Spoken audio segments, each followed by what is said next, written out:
nós trouxemos aqui uma especialista, que é a cardiologista, para falar como o corpo ele reage nessas situações. Afinal, anualmente, muitas pessoas morrem de frio por questões cardíacas, seja idosos ou quem está numa situação de rua, que é ainda mais vulnerável. A doutora Carla Patrícia, eu desejo uma boa tarde, seja bem-vinda ao Alerta Total pela Rede Família. Boa tarde a todos. Muito obrigada pelo convite. Bom, doutora Carla, eu gostaria de que você relatasse, até de uma forma técnica, mas bastante popular, né, que você recebe muitas pessoas aí no seu consultório, os pacientes, né, com essas questões, com essas perguntas. E agora, com o frio chegando, a gente sabe que no frio a tendência de infarto ela é bem maior, ela é mais comum nessa época do ano e às vezes os números assustam. Por que isso acontece com o nosso corpo?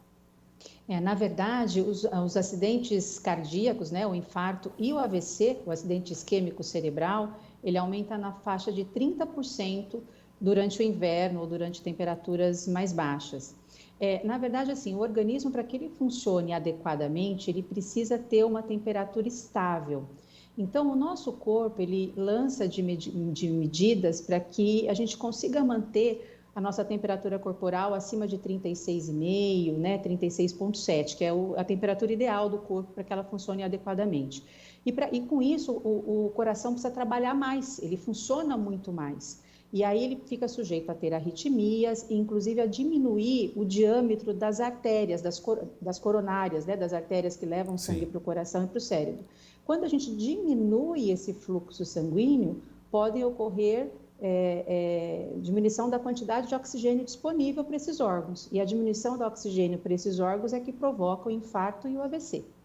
Então, a pessoa que ela vai sair de manhãzinha, bem de manhãzinha para trabalho, ela precisa se agasalhar bem. A pessoa que vai fazer uma caminhada, vai praticar alguma atividade física, ela tem que se agasalhar bem. E escolher horários diferentes, se ela puder ou não. Qual que é a orientação para essas pessoas? Justamente, a gente orienta em temperaturas muito baixas não praticar atividade física ao ar livre. Se essa atividade física for praticada em um ambiente de temperatura controlada, por exemplo, uma academia, não há problemas, mas ao ar livre, praças, caminhadas ao ar livre, a gente não recomenda. O ideal é que seja feita quando a temperatura está mais alta, né, próximo da hora do almoço ou depois da hora do almoço.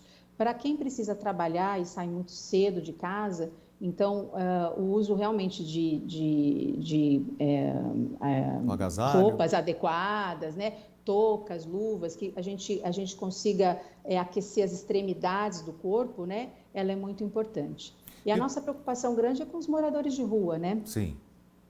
E doutora, de quanto em quanto tempo eu devo fazer um exame do meu coração? Aí depende, é o seguinte, se a gente tem problema cardíaco, né? Então os pacientes que tomam remédio de pressão, já têm histórico de arritmia, já tiveram algum evento, já tiveram um infarto, angina, a recomendação é que a gente faça avaliações a cada 3 ou 4 meses com o seu médico de confiança.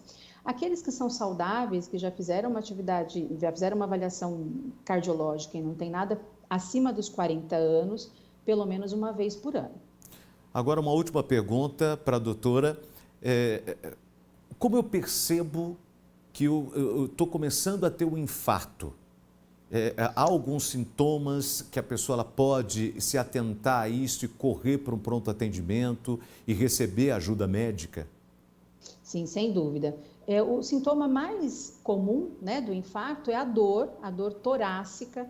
A gente diz, é uma dor que pode estar... A dor torácica, que é preocupante para o cardiologista, é qualquer dor acima do umbigo e do queixo para baixo. Não é só a dor sobre o pré-córdio, né?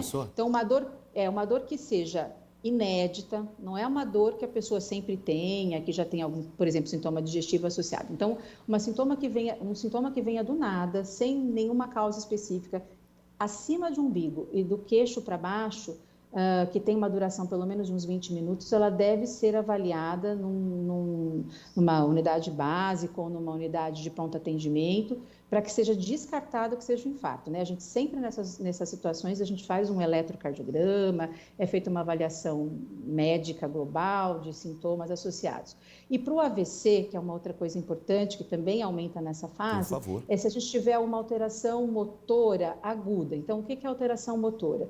Um lado do corpo não responder, de repente a gente perde uma força muscular numa perna ou num braço, tem uma dificuldade de falar aguda, quer dizer, nunca teve. De repente, a pessoa não consegue expressar adequadamente a fala, o que quer dizer. Ou que tem uma alteração, assim, por exemplo, a pessoa está alerta, de repente ela fica muito sonolenta do nada, uma alteração neurológica aguda. Esses casos precisam ser rapidamente avaliados.